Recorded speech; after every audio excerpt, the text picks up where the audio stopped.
The first time I died, my signature was perfectly visible. That was what the school showed my mother. A smooth blue line beneath my printed name. Miravali. Age 17. Permission granted for transport, overnight supervision, medical treatment, emergency relocation, and all associated educational activities. The page looked ordinary. Official crest. Parent contact number. My handwriting. My signature. Only one detail was missing. The words above it had not been there when I signed. Mr. Adrian Thorne had placed a blank permission slip on my desk and said the trip office would fill in the details later. It's faster this way, he told me. I signed. 3 days afterward, 40 students boarded a bus for the Meridian Leadership Retreat. Only 39 returned. I was found at the bottom of a dry reservoir with sedatives in my blood and a forged note in my pocket admitting I had sabotaged the retreat's emergency radio. The school called it a tragic act of guilt. My mother called it impossible. No one listened. I died before sunrise. When I opened my eyes again, Mr. Thorne's pen was still pressed between my fingers. The clock above the classroom door read 2:26 p.m. Rain blurred the windows of St. Orzan Academy. The permission slip lay blank beneath my hand. And I was 17 again. Alive. Mr. Thorne stood over my desk in his charcoal suit, one palm resting lightly on the paper. He taught civic leadership and ran every prestigious excursion the school offered. Parents trusted him. Students competed for his approval. He had the soft voice of a man who never needed to raise it because institutions already leaned in his direction. Sign at the bottom, Mira. My hand began shaking. The pen was black with a silver clip. His pen. Not mine. In my first life, the ink flowed blue. This time, the nib scratched once. Nothing appeared. Mr. Thorne's expression changed. Only for a fraction of a second. Then he smiled. Press harder. I stared at the blank signature line. What am I consenting to? The Meridian Retreat. The form has no details. They're being finalized. Then I'll sign after they're added. His smile remained. The transport list closes today. Then print the details today. A student at the next desk glanced over. Mr. Thorne lowered his voice. Mira, everyone else signed. I looked around. 23 students sat in neat rows completing study plans. Several white forms already rested on the collection tray near the door. All blank except for signatures. My stomach twisted. It had not only been me. He had collected dozens of blank consents. The pen scratched again. Still dry. Mr. Thorne held out his hand. Give me that. I tightened my grip. The barrel felt heavier than an ordinary pen. A narrow seam ran beneath the clip. In my first life, I had never examined it. I twisted the barrel. Mr. Thorne grabbed my wrist. Don't. The word came out sharp. Too sharp. The room fell quiet. His expression reset immediately. That pen belongs to the retreat office. I looked at his hand around my wrist. Then at the blank form. Why does a school office need a special pen? He released me. It's just a pen. Then why are you afraid I'll open it? His jaw tightened. The student beside me, Lila Chin, stopped pretending not to listen. Mr. Thorne reached toward the barrel.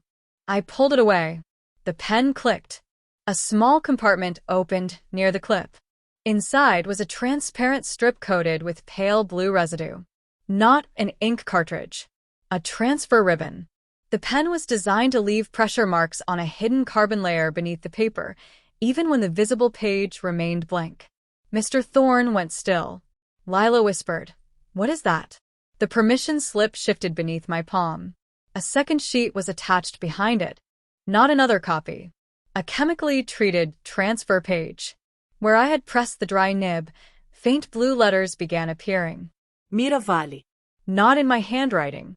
Printed. Predetermined. A hidden form was developing under the blank surface. Mr. Thorne snatched the top page. I caught the lower sheet. The classroom erupted. Students stood. Chairs scraped. Mr. Thorne's calm vanished. Hand it over. I held the sheet up to the light. More text appeared as the transfer compound reacted with air. Subject consent. Meridian Behavioral Resilience Trial.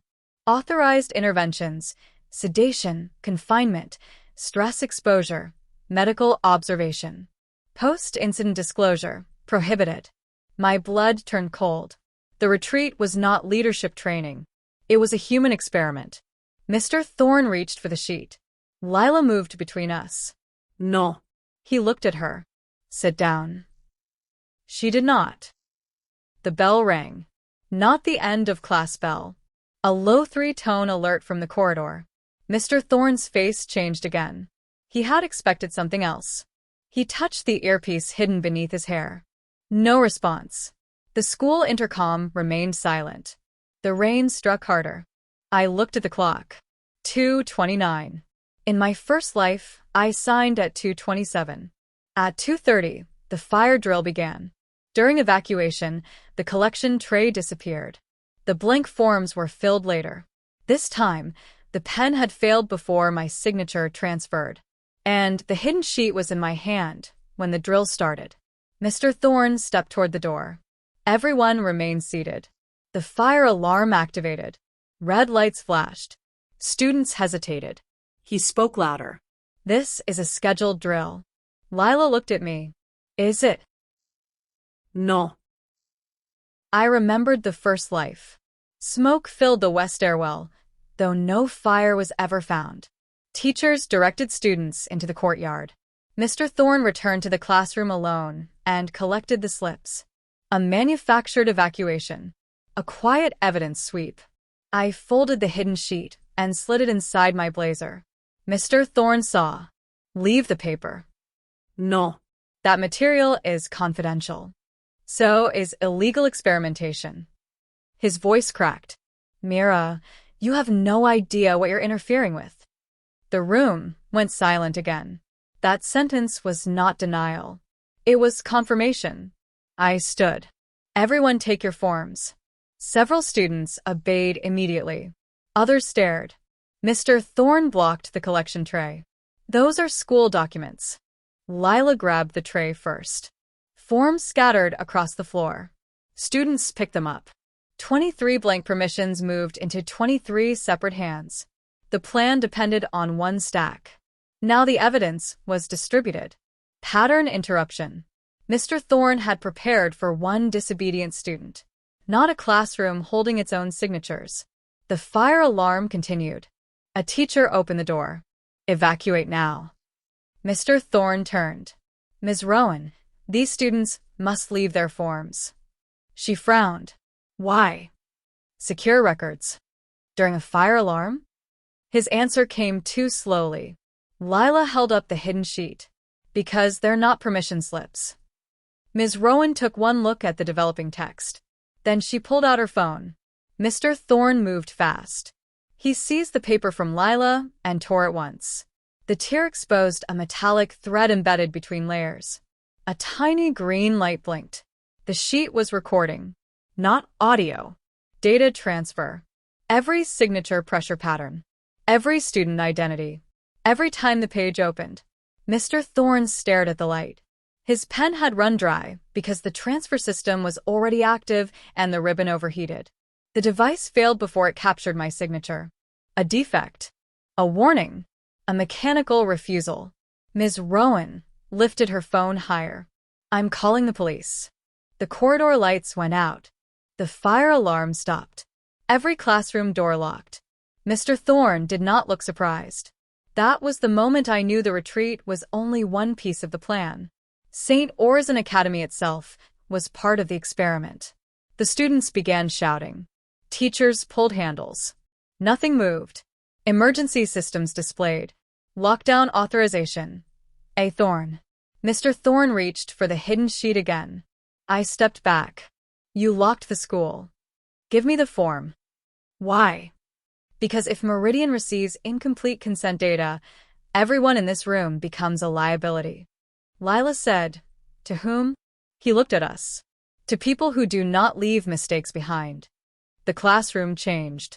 This was no longer about a field trip. It was about erasure. Mr. Thorne walked toward the teacher's console. Ms. Rowan blocked him. He shoved her aside. Lila hit the emergency window release with a chair. The glass did not break. Reinforced safety laminate.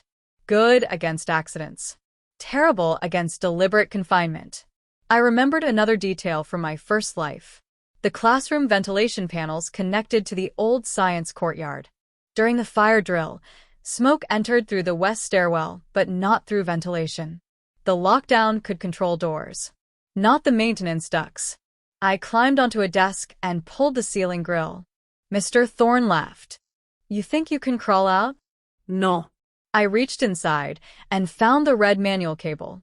Every classroom had one after a ventilation failure years earlier. Pulling it opened exterior smoke vents. I yanked. The windows along the upper wall tilted outward. Rain blew inside. The lockdown alarm changed. External seal breach. The school security network sent an automatic alert to the municipal fire service. Mr. Thorne's face emptied. He had disabled internal communication. He had forgotten the analog vent trigger. Old systems again. Harder to control. Sirens sounded in the distance. He rushed at me. Lila threw his dry pen through the open vent. He stopped. Not because the pen was valuable, because it contained the transfer ribbon and encrypted student identifiers. It landed on the sloped roof outside, rolled through rain, and caught against a gutter. Visible.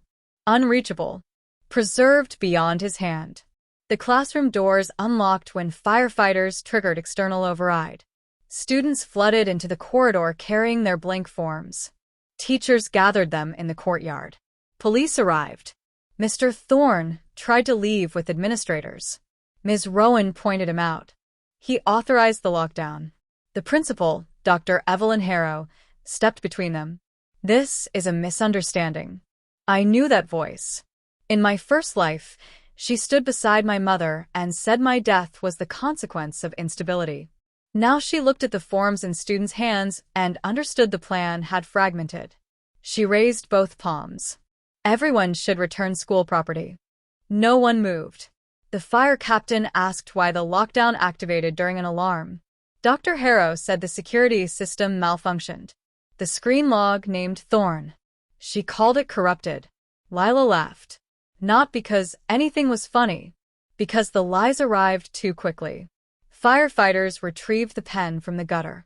The rain had dissolved some surface residue, but left the transfer ribbon intact. Police bagged it. Mr. Thorne watched. His entire future disappeared inside a transparent evidence pouch, the same kind used for weapons. His pen had run dry. The hidden consent had surfaced. The school's doors had locked. But this time, we were alive when the authorities arrived. That should have been the end. It was not.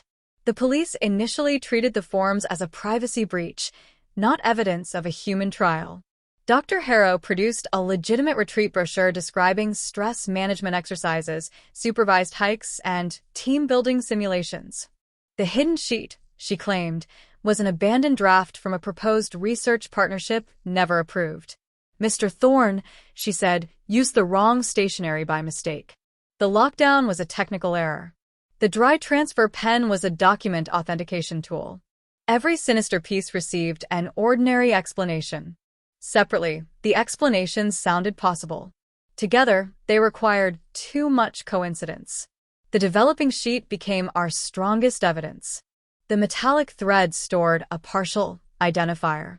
Meridian Node 7. Police traced the manufacturer. A private medical research company named Meridian Human Systems had ordered 5,000 smart consent sheets. The purchase records classified them as adult clinical trial documentation. Why were they at a secondary school?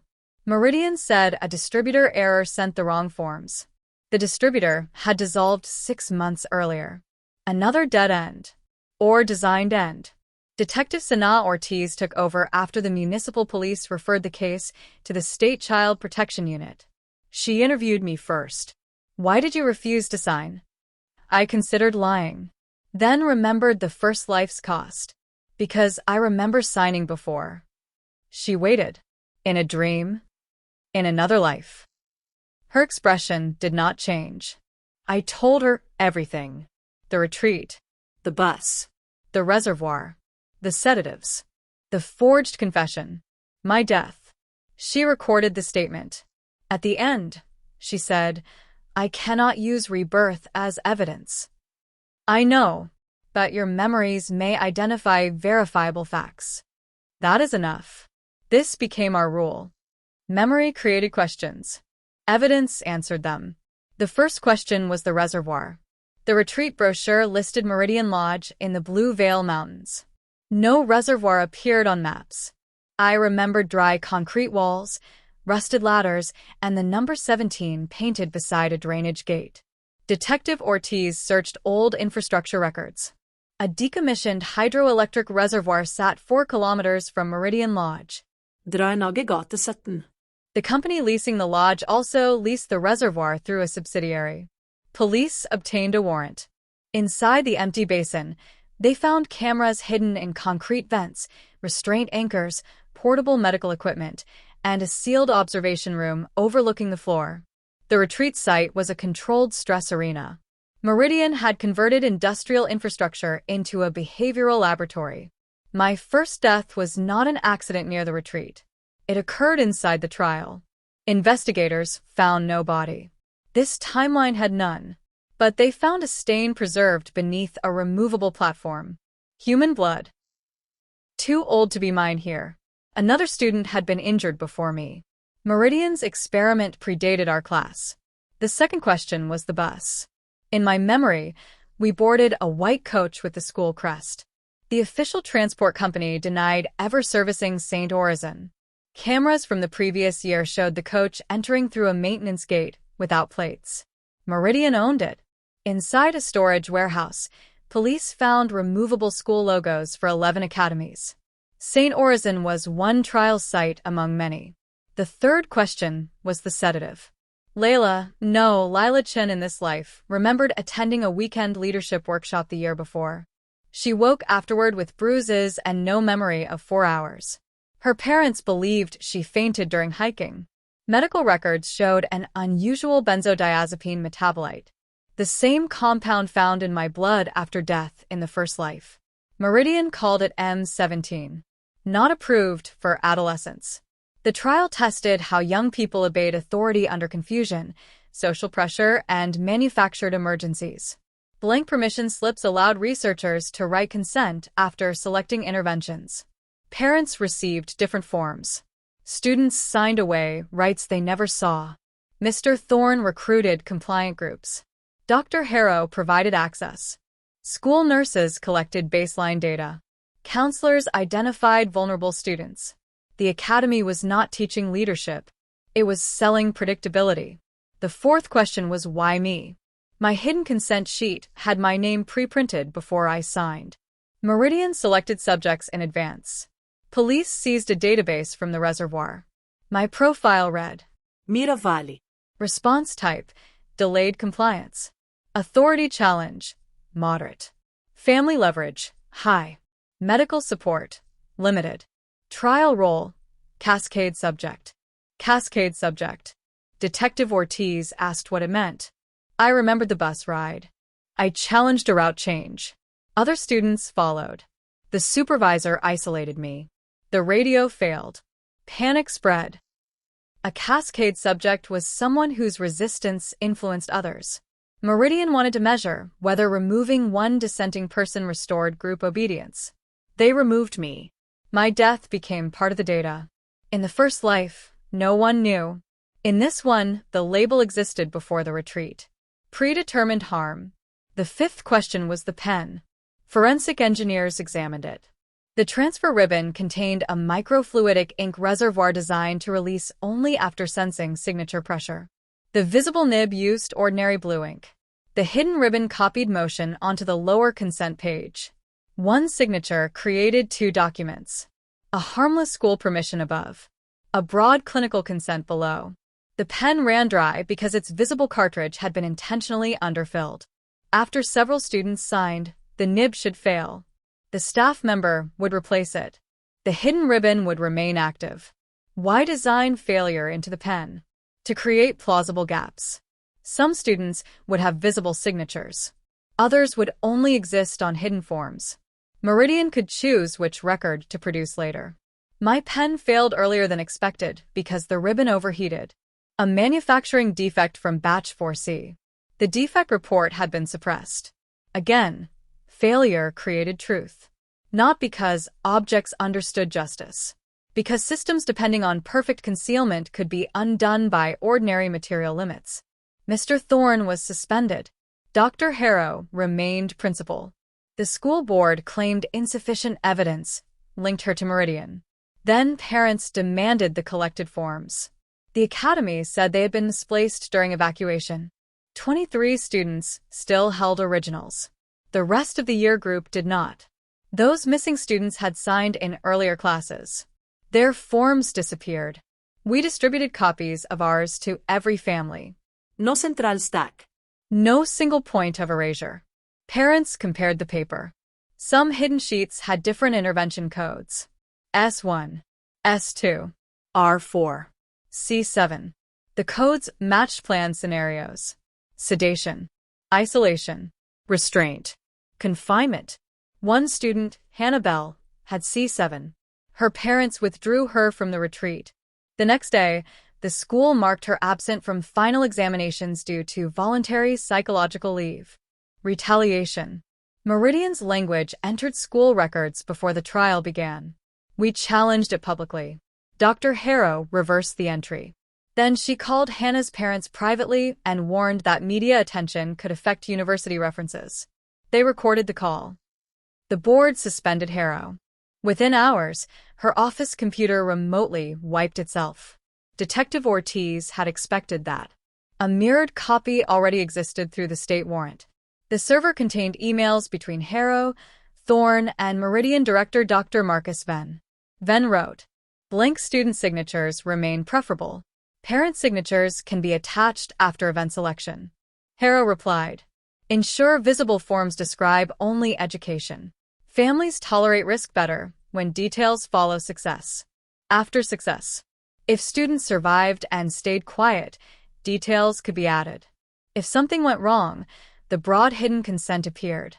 My first life-death had activated the form. The school showed my mother a permission slip containing every clause they needed. Not forged signature. Forged context. That distinction became central to the prosecution. I had signed. I had not consented. A signature was evidence of motion. Not understanding. Not agreement. The law had treated the mark as magical. Meridian depended on that. The case changed consent law. But first, we had to survive the counterattack. Meridian accused Lila and me of fabricating the hidden sheet. An anonymous account released edited video showing us opening the pen before the alarm. The clip removed Mr. Thorne grabbing my wrist. It made us look prepared. Online commentators called us scholarship hunters, attention seekers, anti-science extremists. My Rebirth statement leaked. Headlines focused on the impossible claim. Teen says she died on field trip that never happened. Meridian's lawyers argued I invented the story after discovering the research form. Detective Ortiz warned me. They will use every prediction against you. Because knowing looks like planning. Yes. What do? Keep separating memory from evidence. We published a chronology. What I remembered. What investigators independently found. What remained unverified. Reservoir location. Remembered. Verified. Gate 17. Remembered. Verified. M17 sedative. Remembered. Verified through records. Bus ownership. Not remembered specifically. Independently found. Harrow's emails. Unknown to me. Independently found. My first body. Impossible in this timeline. Unverified. The honesty weakens sensational attacks. People could reject Rebirth and still see the case. Meridian lost its easiest defense. Mr. Thorne requested a private meeting. I refused. He sent a message through his lawyer. I can prove your mother was involved. That worked. My mother taught literature at another school. She hated St. Orizen's administration. She had fought for years to afford my scholarship. The idea that she participated felt obscene. Still, I agreed to a recorded meeting with Ortiz and lawyers present. Thorne entered in a detention uniform after prosecutors charged him with unlawful confinement and evidence tampering. He looked smaller without the charcoal suit. You kept the slip, he said. Yes. The pen should have lasted another 9 signatures. Manufacturing defect. Funny. No. He looked toward Ortiz. Meridian approached Myra's mother first.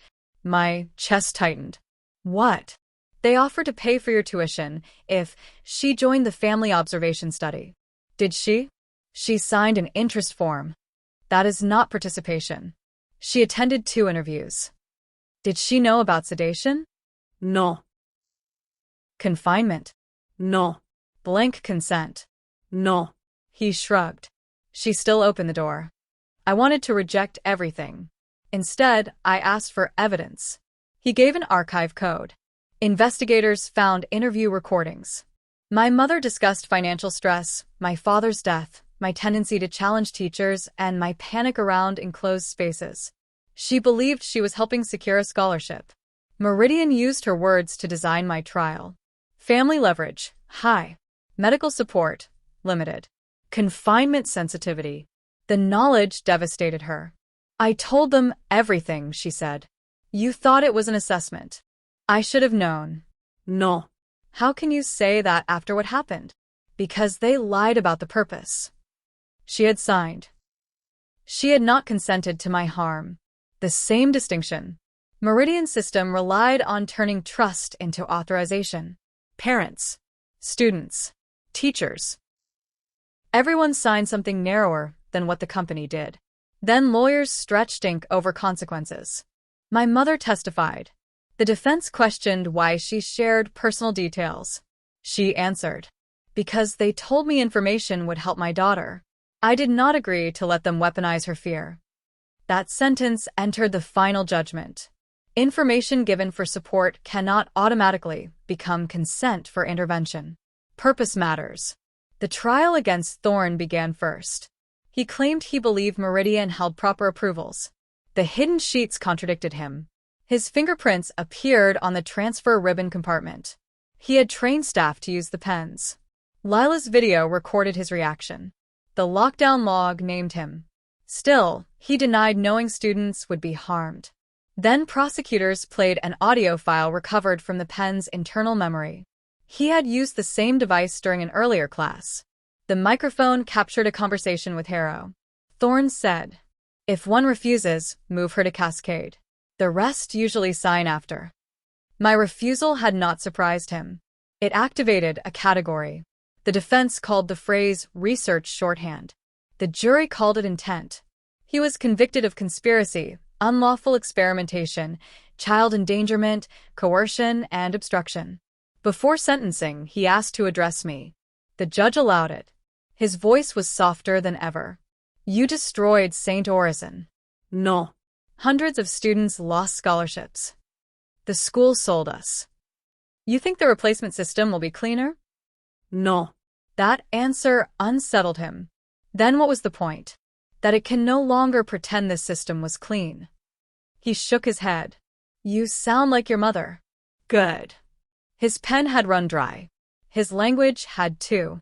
No smooth sentence could refill the evidence. Dr. Harrow's trial exposed the school board. Members received Meridian consulting fees. Some called them donations. One funded the library. Another funded sports scholarships. Parents struggled with the truth. The same money that harmed students also paid tuition. Meridian built dependence before abuse. If the school collapsed, innocent students suffered. The government placed St. Orison under public administration instead of closing it. Assets funded compensation. Staff wages continued. Scholarships transferred. Again, reform had to protect ordinary people or silence would keep looking merciful. Dr. Harrow was convicted. Meridian director Marcus Ben fled. He remained missing for 2 years. The company dissolved, transferred patents, and reappeared under a health analytics firm. We fought successor liability. Research data could not become clean property through bankruptcy. The court agreed. Every company acquiring Meridian assets inherited deletion orders, compensation duties, and audit obligations. Investors complained. Victims had already paid the real cost. Lila became the public face of the case, more than I did. She was articulate. Calm. Believable. I shook during interviews. My voice cracked. Commentators compared us. Lila sounded credible. Mira sounded traumatized. Some meant it kindly. The effect remained. Tone became hierarchy. Lila addressed it in a televised interview. My calm voice does not make my memory better than Myra's. It means my nervous system reacts differently. She held up the dry pen inside its evidence photograph. The instrument captured pressure, not understanding. Stop doing the same thing with voices. That clip spread. Training for police and courts began emphasizing that distress did not equal unreliability. Not enough. A start. My own relationship with the pen became unhealthy. I replayed the scratch of its dry nib in dreams. No inek. Pressure. Hidden text developing. I avoided signing forms. Bank documents. Medical consent. Parcel deliveries. Every signature line felt like a trap. Dr. Samira, nor helped me rebuild the action. She placed a simple form on the table. It said, Iris, no, Mira, chooses tea today. 2 boxes. Tea. No tea. Read it, she said. I did. Any hidden page? We separated every sheet. No. Whose pen? Meaning. What happens if you sign? You make tea. Do you want tea? Yes. I signed. Blue ink. No hidden text. She made terrible tea. I drank it. The exercise grew. Medical forms. Employment contracts. Digital consent. Not trust everything. Read. Ask. Keep copies. Sign when agreement matched the page. A signature became choice again. Not surrender. The government inquiry recommended banning blank signatures. Obvious. Still necessary. No institution could request a signature before material terms existed. Alterations after signing required renewed consent. Layered forms had to disclose every layer. Smart paper required visible indicators. Consent copies automatically went to the signer. Pen systems storing biometric pressure patterns required explicit approval. The law became known as Myra's Rule. I disliked the name. The principle belonged to thousands harmed by blank forms. The final statute used no name. Good. Systems should not require a heroine to remain legitimate. The dry pen entered the National Museum of Civil Rights and Technology. I set conditions. Display the blank top sheet. The hidden clinical page. The transfer ribbon. The manufacturing defect. The student forms distributed during evacuation. No lone object mythology. The pen did not save me. Its failure created an opening. Lila acted. Ms. Rowan documented. Students held their forms. Firefighters retrieved evidence.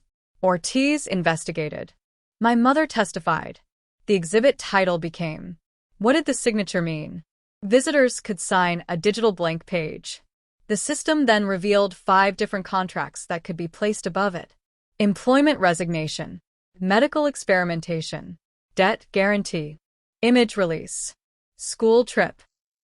The signature looked identical each time. Context changed everything. At the exit, a screen asked, Would you still call the mark consent? Most visitors answered no. At 30, I studied law and behavioral research ethics. People expected psychology. I wanted contracts, the place where private intent became institutional power. My thesis examined consent laundering. A narrow agreement collected in a trusted setting, then reused to justify unrelated harm. Schools. Hospitals. EPS. Workplaces. Research trials. The pattern was everywhere. Click agree. Sign here.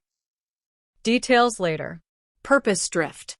Meridian was extreme. The logic was ordinary. I helped create the Independent Consent Office.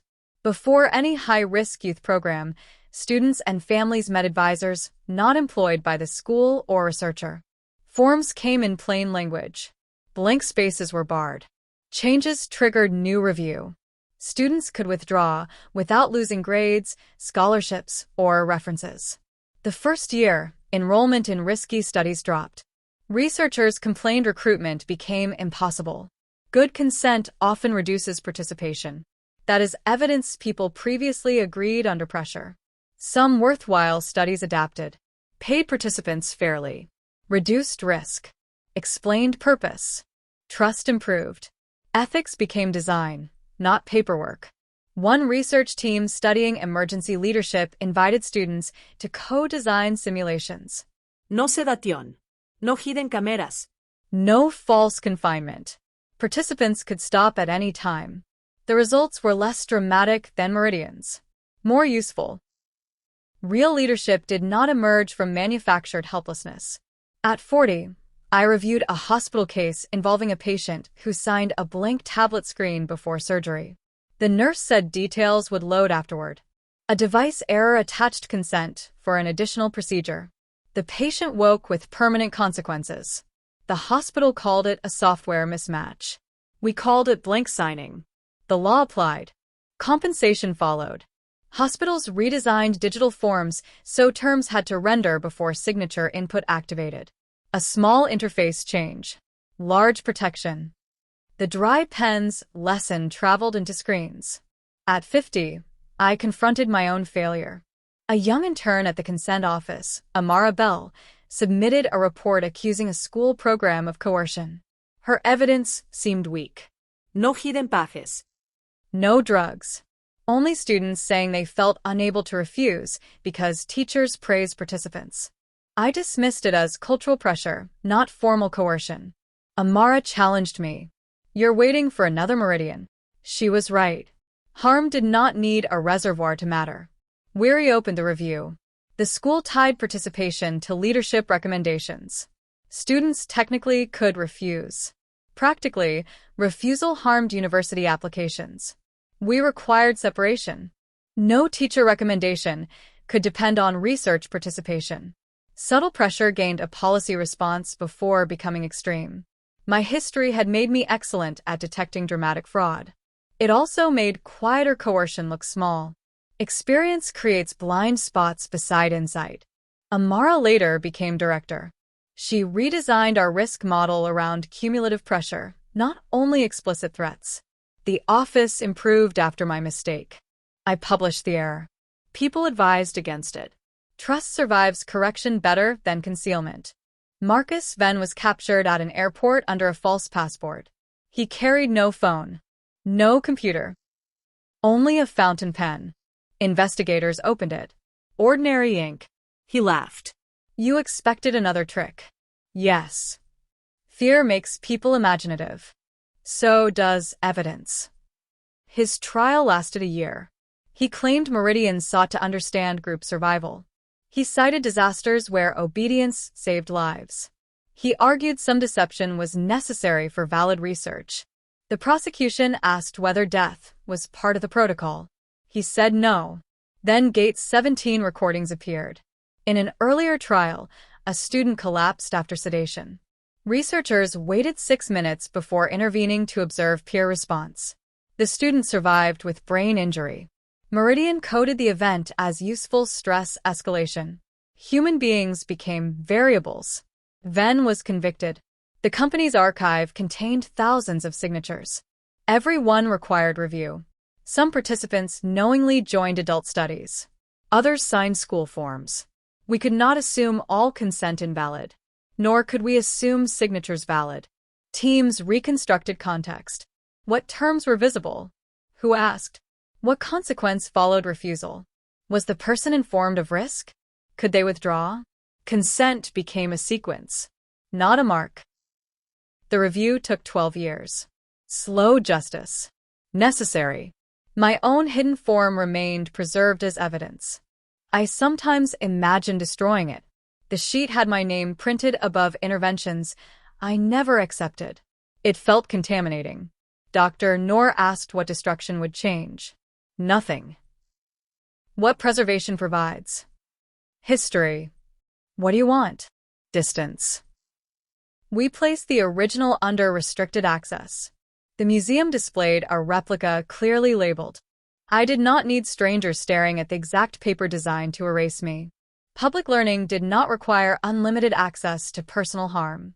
That boundary became part of ethics policy.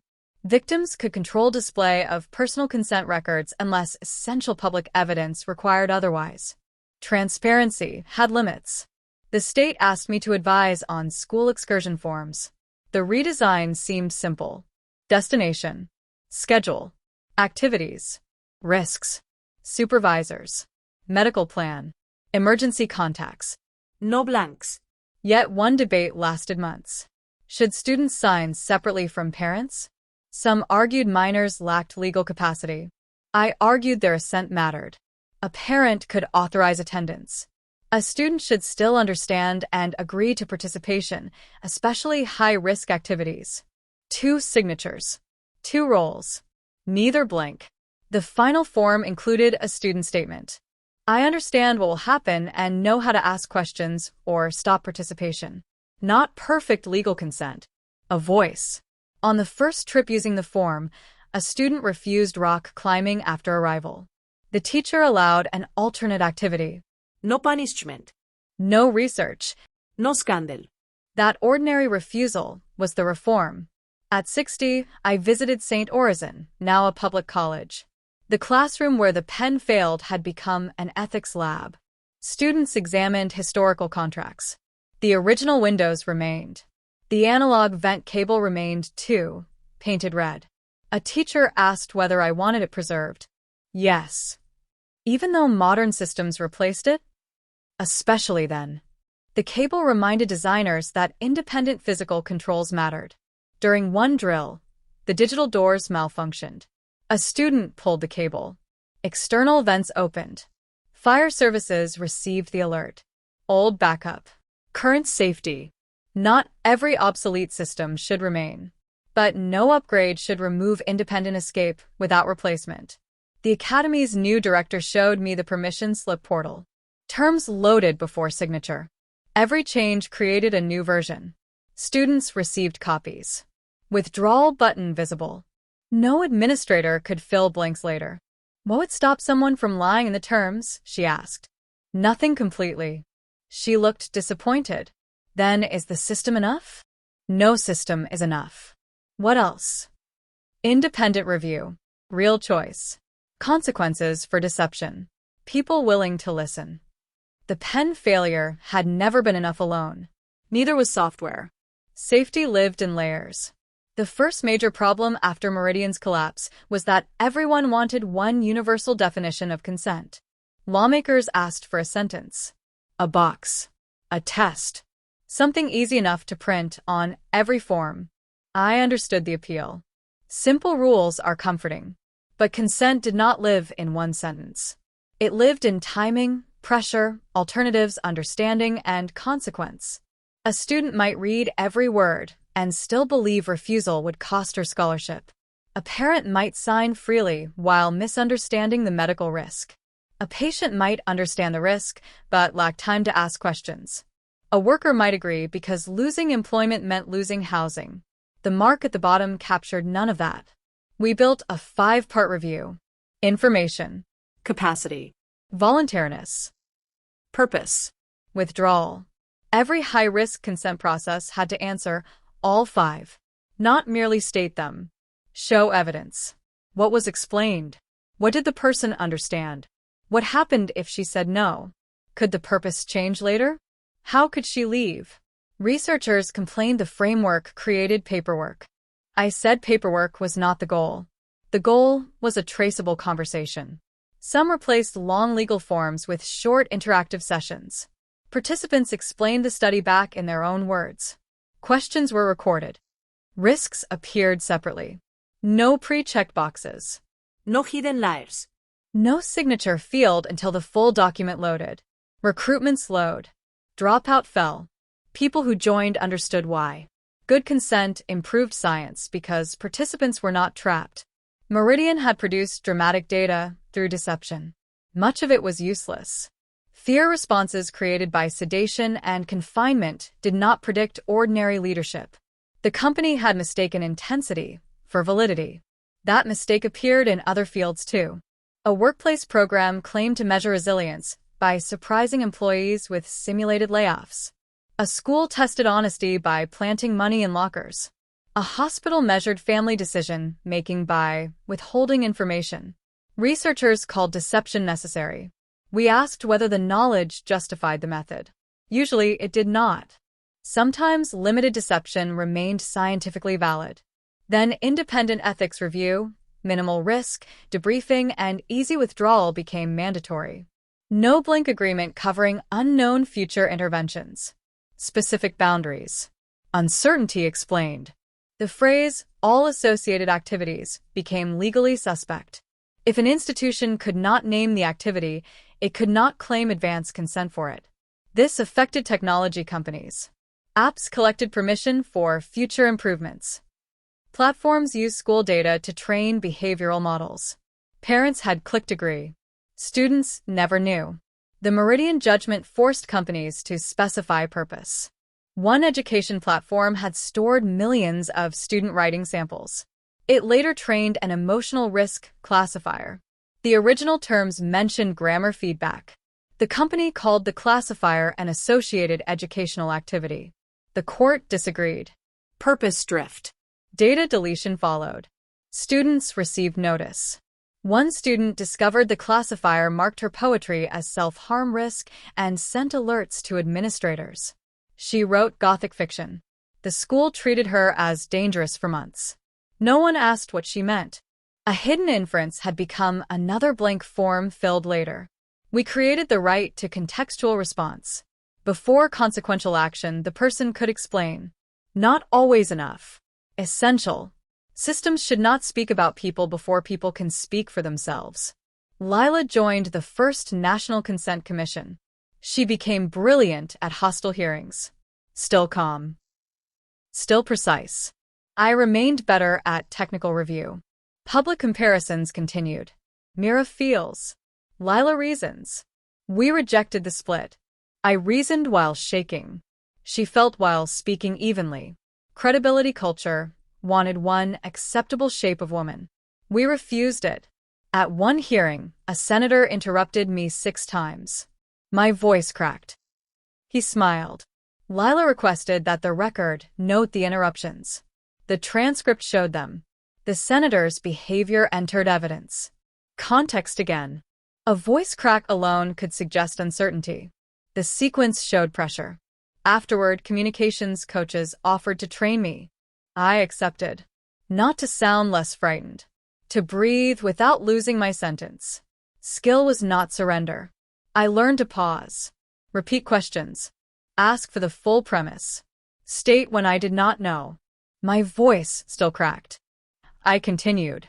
That changed younger advocates more than polished speeches did. They saw credibility survive imperfection. The commission's hardest case involved a student named Zoya Nadir. She joined a medical research program with full written terms. No blank page. No forged details. The study tested a new migraine treatment. Halfway through, researchers discovered the drug affected memory consolidation. They amended the protocol. Zoya signed the new consent after a 20-minute explanation. Later, she said she had felt pressured because the lead doctor told her leaving would waste everyone's work. Was the signature valid? Legally, perhaps. Ethically, no. Voluntariness was not only explicit threat. It included moral pressure from authority. The research hospital resisted. The doctor said he meant only that withdrawal affected data. The phrase could be literally true and coercive in context. We required neutral withdrawal counseling by someone outside the study. Participants could leave without facing the researcher who wanted them to stay. The policy reduced subtle pressure. Researchers complained relationships became impersonal. Some relationships needed distance precisely because power made warmth dangerous. Mr. Thorne had used warmth. We need you. Everyone else signed. Don't make this difficult. No threat. A cage built from belonging. Neutral advisors created space. The consent office also discovered that blank forms had cultural variations. Some families signed because refusing teachers felt disrespectful. Some students signed English documents they could not fully read. Some believed school forms were mandatory by definition. Translation alone was not enough. We trained staff to state clearly, this is optional. Saying no will not affect grades, enrollment, references, or support. Then we audited whether that promise was true. Words without institutional separation meant little.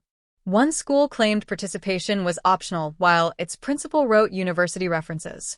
Students knew. We moved reference authority elsewhere. Only then did no become credible. The retreat industry fought back.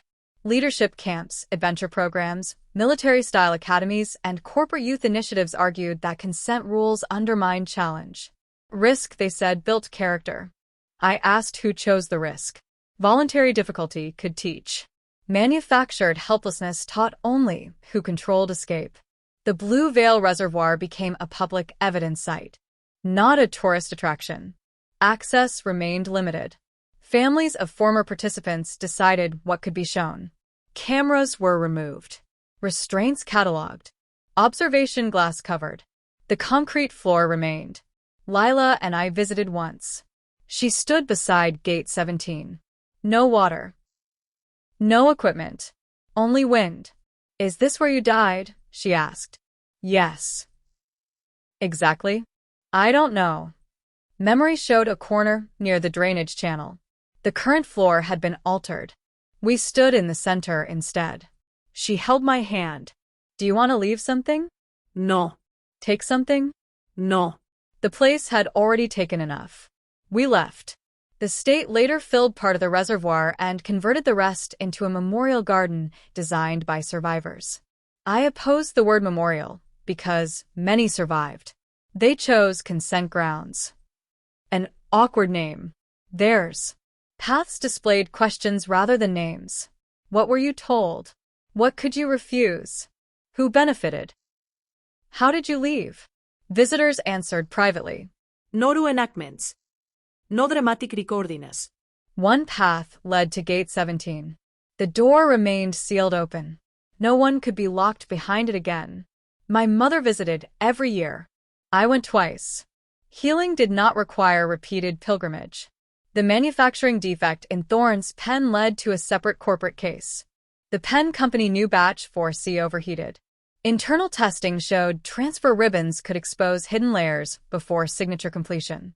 Meridian ordered continued delivery because the visible cartridges failed unpredictably. Failure improved plausible deniability. Some signatures transferred invisibly. Others did not. The inconsistency made auditing harder. The manufacturer argued it sold document equipment, not research fraud. True. It also customized the pens for concealed secondary consent. Emails called the feature ghost capture. Engineers objected. Management silenced them. One engineer, Rebecca Lynn, preserved a defective pen in her garage. When the investigation became public, she brought it forward. Her sample matched mine. She had reported the overheating 2 years earlier. The company removed her from quality control. Rebecca testified. Her evidence established prior knowledge. The manufacturer paid penalties and funded victim compensation. More importantly, smart document tools received regulation. Any device capturing biometric signature dynamics had to disclose it. No hidden transfer. No invisible lower layer. No data collection through an apparently ordinary pen. Paper could be surveillance. People had assumed digital tools created modern consent risk. Meridian showed analog systems could hide complexity too. Carbon copies. Pressure ribbons. Pre-printed identities. Official seals. Technology was not only screens. At the consent office, we tested documents physically. Hold them to light. Separate layers. Check version numbers. Compare copies. Simple forensic literacy entered schools. Students learned that a signature should never extend to text added later. They crossed and used blank spaces. Annealed amendments. Kept copies. Some adults said this taught distrust. It taught verification. Trust improves when people know how to protect themselves. One student caught a landlord adding cleaning fees above a signature. Another caught a sports club changing injury waivers. Small cases. Real. The phrase "sign it blank" became shorthand for any request to surrender future meaning. A manager asking employees to pre-sign performance plans. A doctor asking patients to approve unspecified procedures. A teacher collecting undated behavior contracts. Media used the phrase too broadly. Not every incomplete form was fraud. Sometimes staff were disorganized. We kept insisting on distinctions. Error. Negligence. Coercion. Deception. Forgery. Different acts. Different responses. Precision protected credibility. Dr. Harrow appealed her conviction. Her lawyers argued the students would have attended the retreat anyway. Therefore, blank signing caused no independent harm. The appeals court rejected that logic. Outcome cannot retroactively create consent. A person who survives an undisclosed risk was still denied choice. The decision became foundational. No harm required? Wrong. Loss of self-determination counted. That principle changed medical cases. A surgeon performed an additional procedure during an operation because it was convenient and likely beneficial. The patient recovered well. Still, no consent. Benefit did not erase the violation. Institutions initially feared endless liability. Instead, communication improved. Specific emergency exceptions remained. Routine convenience narrowed. People gained authority over their own bodies. Meridian's broad clauses had included emergency medical treatment. At the reservoir, staff used that clause to justify sedatives administered before any emergency. The judgment clarified sequence. Emergency authority arises from emergency need. It cannot be manufactured by intervention. Obvious. Again, necessary. My own medical care remained difficult. Before every procedure, I read forms repeatedly. Doctors became impatient. One said, "It's standard." I replied, "Standard is not explanation." He rolled his eyes. I changed doctors. Another sat with me, answered questions, and gave me a copy. Trust grew. Years later, when I needed urgent surgery, there was little time. The surgeon explained the immediate risk in 3 minutes. I understood enough. Signed.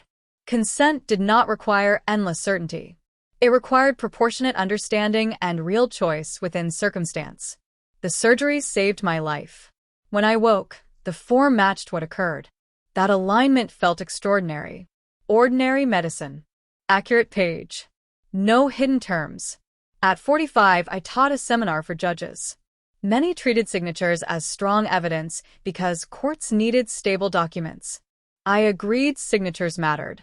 Then showed them 5 Meridian forms with identical marks under different hidden clauses. What did the student agree to? I asked. They could not answer without sequence. We developed evidentiary questions. Who presented the form? What text was visible? Was the document complete? Was a copy provided? Were later changes logged? What consequence followed refusal? A signature became one fact among others, not a conclusion. Judges began requiring context in high-risk disputes.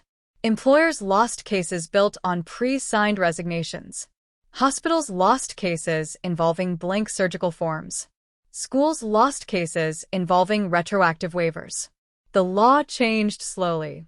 Ink remained powerful, less magical. Lila and I eventually disagreed about retrospective notification. The government found millions of old forms likely affected by consent laundering. Should every person be contacted? I said yes. She worried notifications would re-traumatize people who had moved on. Both concerns were real. We created choice through public notices and protected lookup portals. People could check whether their records appeared without receiving unexpected details at home. Those who wanted direct notification could register. Critics called it insufficient. Survivors chose different things. No single trauma response should dictate policy. My mother refused to search the database. I know enough, she said. I respected it. Years later, after her death, I did not search on her behalf. Her privacy survived her. My own profile became public through trial. Cascade subject. Family leverage high. Confinement sensitivity. The labels remained online. I requested removal. Courts balanced public record against privacy. The profile was redacted from general databases but preserved in sealed legal archives. Some journalists objected. They could report the category without reproducing intimate details. Transparency did not require permanent exposure of the person harmed. That battle influenced digital right to forget laws. Not total erasure. Contextual limits. Search engines stopped surfacing victim profiles through casual name searches. Researchers retained controlled access. Again, balance. At 52, I encountered the pen's descendant. A financial company used styluses that captured pressure and hesitation to detect uncertain borrowers. Customers signed loan forms. The system scored pauses as risk and raised interest rates. No disclosure. The company argued it analyzed fraud indicators, not consent. We tested it. People with tremors, arthritis, anxiety, and limited literacy scored worse. The act of struggling to sign became evidence against them. The stylus did not alter the contract. It altered the price. Still consent laundering. A visible signature collected one thing, while hidden data supported another purpose. Regulators required disclosure and banned behavioral pricing from signature dynamics. Accessibility accommodations improved. One elderly borrower received compensation after paying higher interest because Parkinsonian tremor looked hesitant. He said, "I knew the pen hated me." The pen did not.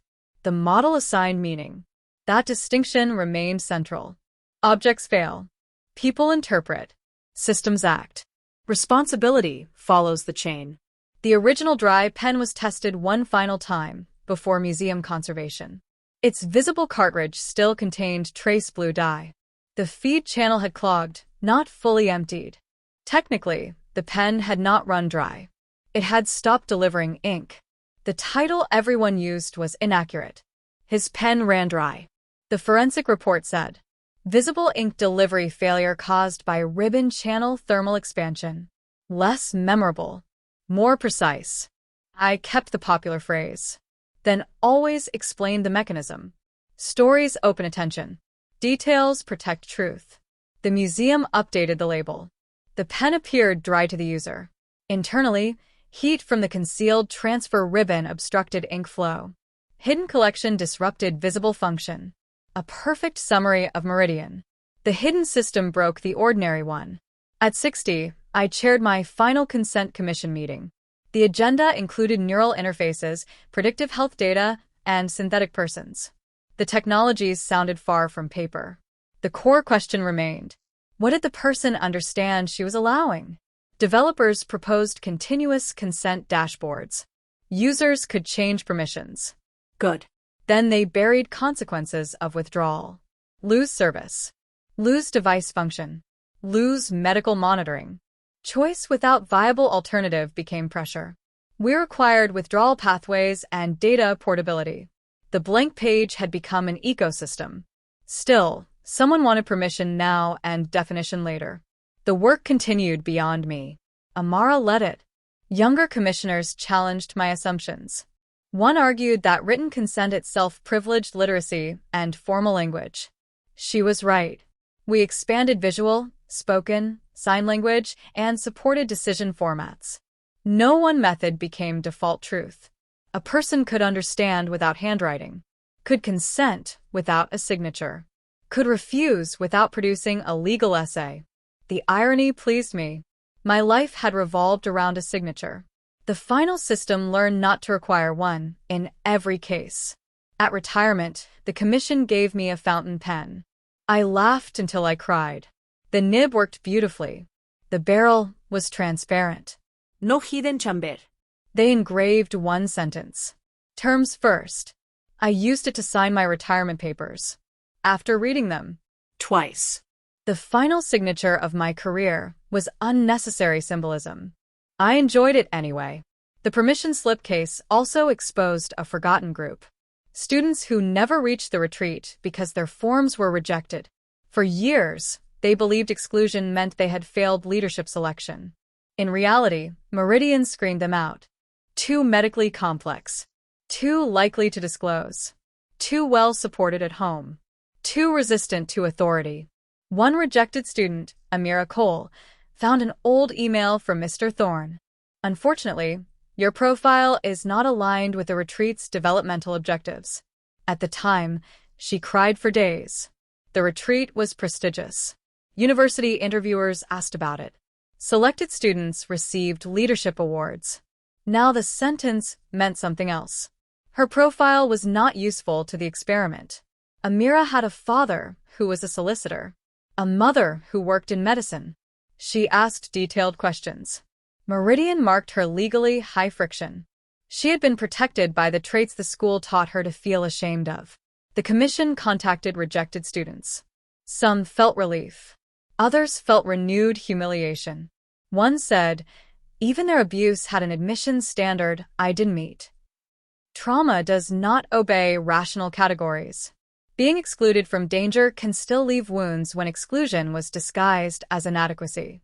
We created corrected school records. Not selected. No participation due to undisclosed research screening. Students could choose whether the correction appeared in transcripts. Amira included it in her university application.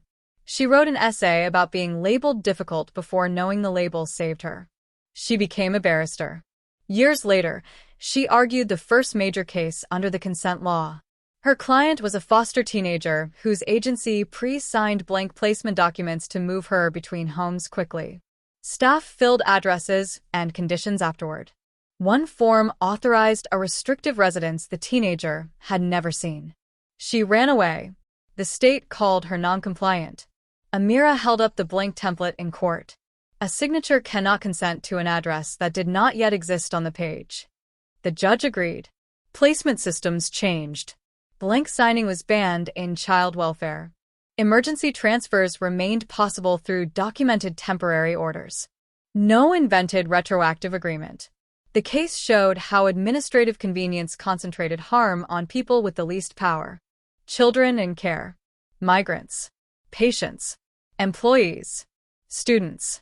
People told paperwork had to move faster than understanding. Meridian had been extreme because it used hidden chemistry and confinement, but the blank page itself was common. The commission collected examples.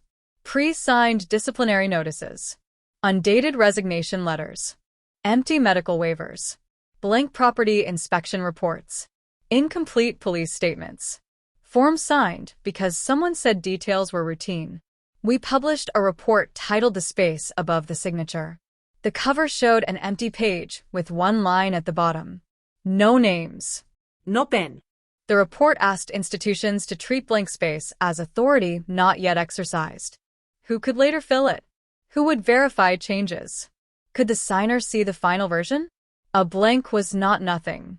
It was future power. The report influenced digital design. Electronic forms began locking signed text cryptographically. Any amendment broke the original signature and required reapproval. Users received both versions. The technology was simple. Adoption was slow because many organizations benefited from editable consent. The law accelerated it. One company tried to comply cosmetically. It locked visible text but allowed administrators to change linked policy documents referenced by URL. A customer signed to current service terms. The URL later pointed to different terms. Blank space moved outside the page. We expanded the rule. Incorporated documents had to be archived by version. No living link could define past consent. That technical detail prevented countless disputes. Meridian's lawyers had relied on a similar trick. The school slip referenced retreat procedures available upon request. The procedures changed after my death. No version history. The final form looked complete because the linked terms became broad. We recovered cached copies showing the original procedures described only hiking and workshops. Versioning became evidence. The internet made blank pages invisible. Terms could change without ink. Our principles followed. At the same time, not every version change needed new signatures. Minor spelling, contact updates, formatting. We developed materiality rules. Would a reasonable person's decision change? Risk, Purpose. data use, Cost. Withdrawal. Those changes required renewed consent. Organizations tried to classify everything as minor. Independent review became necessary. Again, no system ended judgment. It distributed it. My relationship with Lila changed during these years. We were bound by one classroom. The public assumed permanent closeness. In reality, we grew apart. She enjoyed policy. I preferred cases. She married. Moved cities. I forgot birthdays. She missed my mother's funeral because she was arguing a major bill. I resented her, then felt guilty because she had once stood between me and Thorn. One brave action became a debt I thought friendship had to honor forever. That was unfair to both of us. We talked, not dramatically, at a cafe near Parliament. I think everyone expects us to be symbols together, she said. I do too. Do you want to be friends or co-survivors? What's the difference? Friends can disappoint each other without betraying the story. That sentence saved us. We became ordinary friends. Sometimes close. Sometimes absent. No heroic obligación. When she divorced, I stayed with her for a week. When I published a book, she criticized Chapter 4 publicly. She was right. The chapter implied disclosure always healed. For some people, privacy healed. I revised it. The book became better because friendship allowed disagreement without collapse. The title was Terms First. Publishers wanted his pen ran dry. I refused. That was the hook, not the whole argument. The book sold moderately. The museum exhibit reached more people. I accepted that impact did not follow prestige. A short school worksheet changed more behavior than my 600-page legal analysis. Students were taught 3 actions. Read. Ask. Keep a copy. A 4th was added later. Cross out blanks. Simple. One teacher had students practice on fake forms. The forms contained missing dates, vague risks, and optional clauses. They learned to circle uncertainty. Some parents complained the lesson encouraged children to challenge adults. It did. Respectfully. That was the purpose. The program also taught adults not to punish questions. A student asking what a form means should not lose the opportunity. If deadlines make explanation impossible, the process is badly designed. Schools extended permission deadlines, provided translations, allowed digital questions. Participation initially slowed. Then disputes decreased. Trust took time up front and saved time later. The National Retreat Association created an accreditation system. Programs had to publish risk records, staff qualifications, emergency plans, research partnerships. No hidden subcontractors. One camp lost accreditation after refusing to disclose a defense company sponsor. It closed. Another restructured. Students continued attending challenging outdoor programs safely. Meridian's exposure did not end retreats. It separated education from secret testing. That distinction mattered to me. Trauma had made me suspicious of every field trip. When my niece received a permission slip for a coastal camp, my first instinct was no. The form was complete. Activities listed. Medical plan clear. Withdrawal allowed. My sister asked what I thought. I think the page is good. That isn't what I asked. I looked at my niece. What do you think? She wanted to go. We met the staff. Asked questions. She attended. Returned sunburned and happy. No hidden form. No reser what? I realized protecting the next generation did not mean closing every door. It meant helping them see the door before stepping through. At the consent office, a difficult case arrived involving religious assent. A 17-year-old refused a blood product during a school expedition, while her parents had signed broad emergency treatment permission. Doctors believed transfusion was necessary. Whose consent controlled? The case could not be solved by terms first alone. Capacity. Urgency. Law. Belief. Risk. The court authorized treatment. The student survived but felt violated. Our review did not claim the decision was easy. We improved advanced conversations for students with known treatment restrictions. Specific plans. Alternatives. Legal pathways.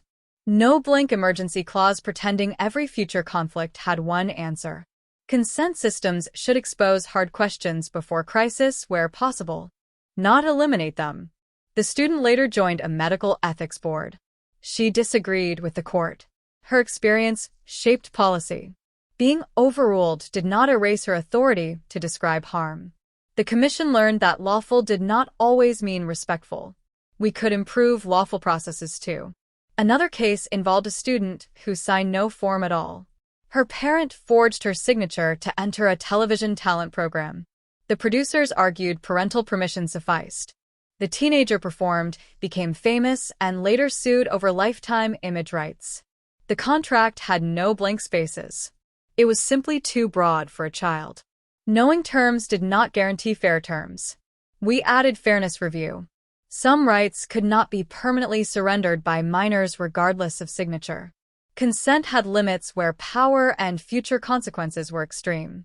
Meridian's forms included lifetime non-disclosure. Even genuine understanding could not make that appropriate. The law voided such clauses. You cannot consent away the right to report abuse. That principle spread into employment and care settings. Whistleblower rights became non-waivable. Institutions could no longer bury silence inside contracts. The irony was clear. Thorne's blank form tried to prohibit disclosure before the harm happened. The law answered that some future speech never belonged to him. At 70, I returned to Gate 17 with a group of law students. I had not planned to, they asked. The reservoir garden had matured. Trees grew along the concrete walls. The observation room became an education center. No live cameras, only diagrams showing how visibility was controlled. A student asked whether I hated the place. No. Why not? Places do not write protocols. Do you forgive the people? Some apologized. Some did not. Forgiveness is not the legal framework. She laughed. I was serious. We stood before the sealed open gate. A bronze line marked the point where my body was found in the first life, based only on my memory. The plaque said, "Location reported by Mira Vale." Not independently verifiable in this timeline. I insisted on that wording. Memory honored. Uncertainty preserved. The students found it strange. One said, "Museums usually state things confidently. Confidence is often an editing choice." The plaque taught more than a definitive claim could. History included sources. Limits. Why we believed. The law students later created a project documenting contested memories in institutional abuse cases, not treating memory as either perfect or worthless. Corroboration. Context. Respect. My impossible story found a place without requiring official belief. The final criminal file closed when Venn died in prison. The state marked Meridian matter resolved. I objected to the word. The case was closed. Not resolved. Thousands still lived with memory gaps. Some data remained missing. Some companies probably retained models. Words again. The agency changed its template. Status. Closed. Outstanding consequences may remain. Bureaucratic. Honest. I kept a copy. Near the end of my career, a young officer asked why I cared so much about wording. Because forms become reality for people who never enter the room where the words were chosen. A clerk writes voluntary. A judge sees choice. A school writes leave. A university sees instability. A researcher writes consented. A parent sees responsibility. One word travels farther than explanation. Accurate language is a safety device. The dry pen taught me to look above the signature. The rest of my life taught me to look at the labels around it. When I finally retired, Lila gave me a blank card. I stared. She laughed. Turn it over. The back read, "This space will remain blank. No hidden terms. No future use." A blank that promised not to become power. I framed it beside the transparent fountain pen. For the first time, empty paper felt peaceful. Coda. The last blank line. Years after retirement, I was asked to witness the signing of a new International Youth Research Charter. The ceremony took place in a glass conference hall overlooking the city. Delegates sat behind flags. Cameras waited. A stack of cream-colored documents rested at the center table. The charter contained every principle we had fought for. Visible terms. Independent explanation. Student assent. Parental consent. Right to withdraw. No retaliation. No hidden secondary use. Version control. Accessible formats. Non-waivable reporting rights. The chair handed me the ceremonial pen. Black body. Silver clip. For one terrible second, it looked like thorns. My hand tightened. Then I examined it. Transparent ink chamber. Ordinary blue cartridge. No Sam. Not even. Still, I did not sign. The chair leaned toward me. Is something wrong? The final page has a blank line. He checked. A space labeled. Additional implementation conditions to be determined. The room shifted. One delegate said the line allowed countries to add local safeguards. Another said it was harmless flexibility. I had heard both arguments before. What prevents local restrictions from being added instead? I asked. The legal advisor said, good faith. Not enough. The cameras continued recording. The ceremony's schedule slipped. People whispered. A younger version of me would have felt ashamed for delaying an international agreement over one line. The older version knew every abuse began with someone calling undefined future power harmless. We amended the clause. Additional safeguards may be added only if they do not reduce rights stated in this charter. Any addition requires public notice and renewed approval. The blank line became a bounded line. Then we signed. My hand shook. The ink flowed. The charter entered force the following year. No perfect global compliance followed. Some countries ignored it. Some signed symbolically. Others built real protections. One small nation used the charter to stop a private military academy from recruiting children into stress trials. Another required student withdrawal buttons in education platforms. A third translated consent rights into 12 local languages. Law moved unevenly. Still moved. After the ceremony, a journalist asked whether I had staged the delay for dramatic effect.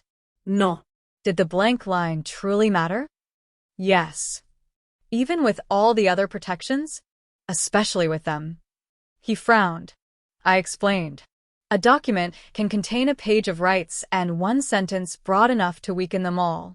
People read the headline. Power reads the exception. The article used that quote.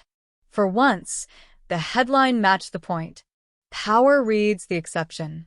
I kept the signed charter copy in my study. Not locked. Not hidden. Every page annealed.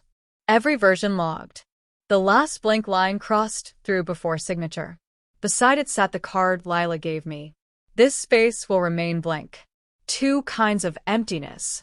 One dangerous because someone planned to define it later. One safe because everyone agreed it would remain untouched.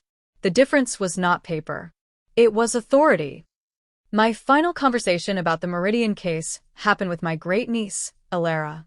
She was 14 and completing an online permission form for a school robotics competition. She called me over. The app wants permission for media use. What does it say? She read the clause. Photos and video could be used for competition promotion for 5 years. Do you want that? I don't care. That is not the same as yes. She thought. Can I still compete if I say no? We checked. Yes. She unticked the box. The form remained valid. Then another optional clause appeared for data sharing with sponsors. She unticked that too. No panique. No confrontation. No adult telling her everyone else had agreed. The system accepted her choices. At the bottom, the signature field activated only after every section displayed.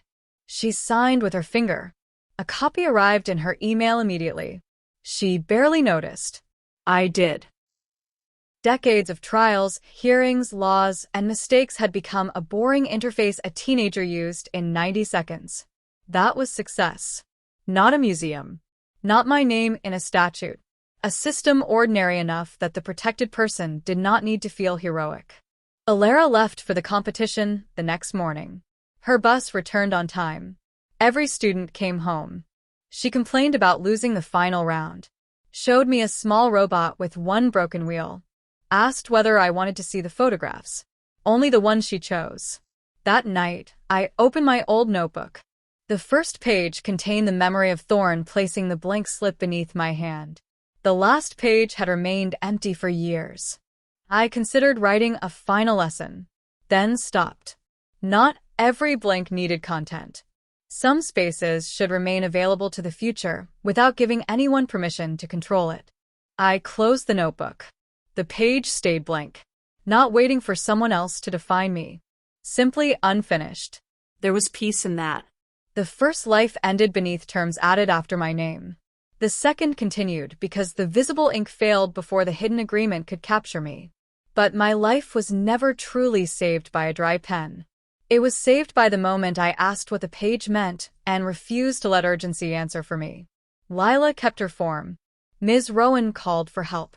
Students distributed evidence. My mother told the truth about what she had been promised. Ortiz tested memory against facts. Thousands of others turned one case into a system. The pen opened the story by failing. People finished it by insisting that consent could not be completed in secret.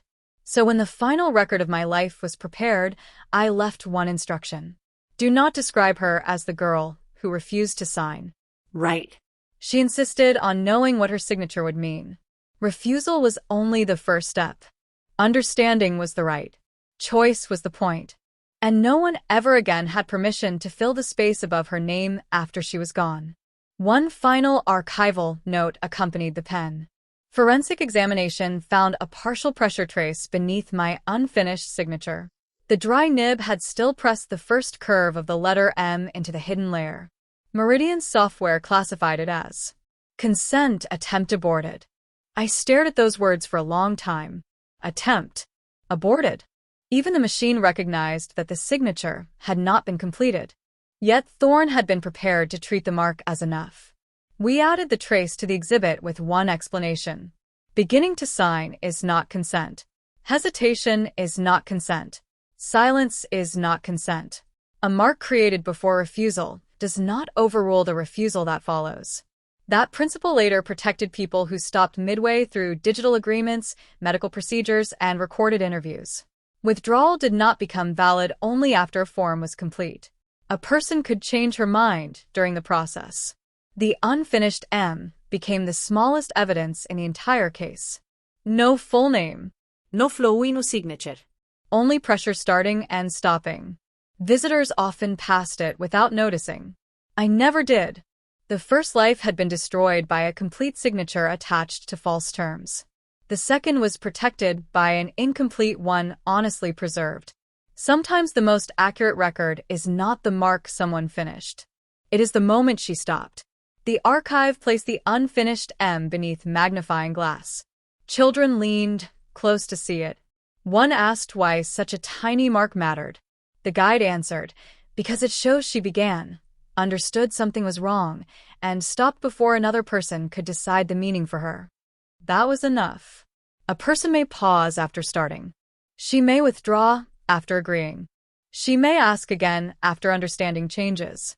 Consent remains alive only while choice remains alive too. Near retirement, I signed my last official document. A policy transferring control of the Independent Consent Office to a board with student members. The signature field waited beneath the full text. I read every page. Amara laughed. You helped write it. I can still read it. Any hidden layers? Only your terrible formatting. I signed with my own blue pen. The ink flowed. No crack. No transfer sheet. No countdown. The document changed leadership exactly as written. Afterward, I kept the pen. Not because it was special. Because it was ordinary. At home, I placed it beside a blank notebook. For years, blank paper frightened me. Then it became possibility again. I wrote letters, recipes, memories. The first life. The second. My mother's testimony. Lila's jokes. Ms. Rowan's stubbornness. Ortiz's rules. No hidden terms.